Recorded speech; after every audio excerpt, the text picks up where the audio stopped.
Keep it simple, stupid gaming. Kiss gaming. Hey guys, welcome back to my channel. So I'm recording this after the fact. It looks like my video didn't actually record for this segment of my recording. So I'll kind of just like walk you along what I did, kind of talk about it a little bit, try not to be too boring. So I'm just trying to find a lot here to buy that's big enough to make a decent sized house. The Bridgeport kind of layout doesn't really give you a whole lot of options for that. So I'm going to move my people out of the way here and start building. One of my favorite things about the new Sims 3 is that it gives you this sledgehammer tool, so it makes it super easy for you to get rid of all the stuff automatically, especially if you're trying to like get rid of a whole lot at once. So I'm just going to take away everything from the lot and repaint the grass, find one that kind of looks good on here. So keep that going. I have to get that. I'm always really picky with my grass because I don't want it to look too like fake looking, if that makes sense. Even though it is just the stems. So I'm going to take away everything from the lot, make it completely plain. Move my stuff out of the way here. Trying to use a cheat to be able to move it off of my lot like before. I actually just ended up screwing up my mailbox and trash can, so hopefully next time I go in it'll fix it. Because I just, for some reason, it got stuck on the edge of the lot there. Yeah, that's not working, so I said forget it. So I'm going to flatten the lot to make sure everything is flat for me to build stuff. Wow. If you don't make the lot flat, you'll run into troubles later on when you're trying to do certain types of flooring and stuff. It just makes it a big giant pain in the butt because you have to go in and actually delete everything and then flatten the lot and go back in. So here I am just designing the house. I kind of do it in the blueprint layout style first. I kind of just think about it in my head, kind of what will go best. So here I have, the front room is going to be my entryway, and just kind of like a family room, nothing too fancy about it. The middle square there is going to be my kitchen, and then the square to the left there is going to be my living room slash dining room. Since it is only one person, I don't really have a whole lot of stuff going on there. Then upstairs here I'm just going to have the main bedroom and another bathroom. I'm just going to throw some floors down just to kind of mark out where everything is, like what rooms. So bathrooms, and then the main bedroom there. And I'm just going to put a giant balcony on the top here coming out from the main bedroom. So I'm just going to add some stuff on there. Not what I'm looking for. Yeah, I always try and make more of modern style houses now on The Sims. That's just kind of what I'm into. And then, yeah, go from there. I'm trying to watch along the video here and kind of give you guys a bit of commentary of what's going on. So I'm just making plain walls. I don't really put a lot of effort into the walls as much because I just kind of leave them white and then throw up some art and stuff on it. Sometimes I'll give it like a nice wallpaper or something, but I just leave it pretty plain. I'm a pretty simple person when it comes to that. So I'm just going to change the colors here of the rooms. It's going to be mainly a black and white house. So I'm changing all the floors to match those colors, and I'm making it more of like a dark gray color, and then that way I can throw in some blue accents to go with it. So I got some dark gray wood flooring there. I'm just going to move that around the house as well. So now, let's see what I do next. So I'm going to throw some doors in here.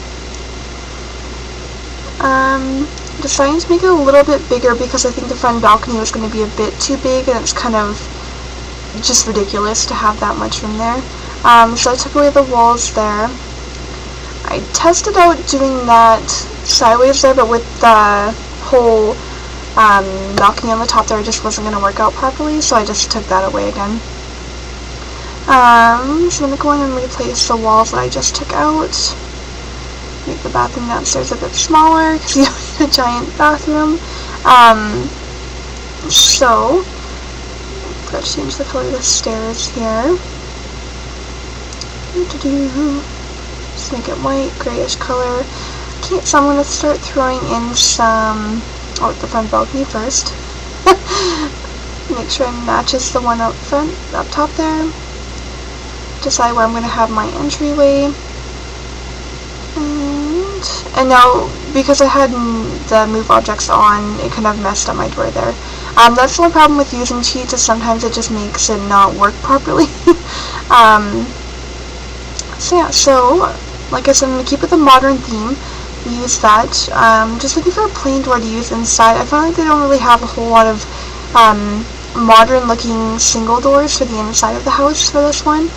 So I'm just going to try and find something that'll work with it properly. Just kind of go through the doors. And I settled on this one here. I'm going to change it so it matches the rest of the house. And it didn't change the color properly, so. And then with the doors and everything as well, I'm pretty plain with, I just like with just using the same doors for everything. So all that's kind of boring. This part of like the stage of me building isn't exactly the most entertaining, just for the fact that yeah, it's building walls. The better part comes up when I'm finishing the inside of the house. Then it gets a bit more creative and it's not just like black and white walls and everything. So I'm going to throw in these big windows just because I find they're very modern looking.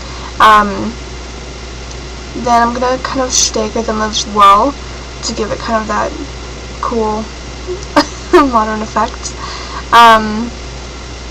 And yeah. So that's what's going on here. More doors. So I changed the upstairs layout there to have a smaller bathroom, and then I'm going to have kind of like an office space or gym or something up at the top there. So I'm going to finish that off, and see right here I'm trying to click on my mailbox and my garbage can, but I screwed it up apparently. So hopefully when I go back in there, it will work properly. Sometimes like I've deleted the mailbox by accident and you just kind of exit out and then go back in. Yeah, it's still not working. So whatever. I'm going to go on to make the garage. Since my character is a vehicle enthusiast, I made sure that I wanted to have like a giant garage with lots of room, and then I'm able to have lots of accessories in there just so it can kind of look like she's working on her car and everything. If you are a vehicle enthusiast, you definitely love your garage. You love having different stuff in there to hang out, or even just like tinker on your car, that kind of thing. So yeah, so just starting out this in there, and then I figured out it's a bit too small, so I'm going to change it up a bit.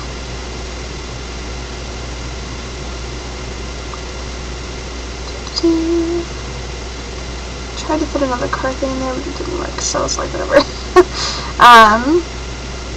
Because I can always park one outside, and yeah. So I'm just putting on the garage door and making a window into the garage, because in that way they can see their car from the living room. Just since she is a vehicle enthusiast. So yeah, that's pretty much all that's going on here. I'm just going to add in a roof. I decided to go with a flat roof, just feel like that looks a lot better and a lot more modern. I don't like using a lot of the roofs on here. I just find that it looks really weird. I don't know why, but it just makes it look funny. So I'm just creating an overlap for each of these. And I'm going to create kind of like an overhang for the balcony, our front porch area of the house.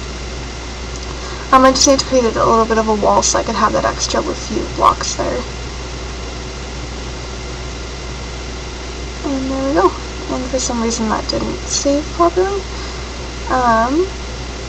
So there is my house with the walls and everything done. So join me in my next video to do the furnishing. I promise it's going to be a lot more entertaining.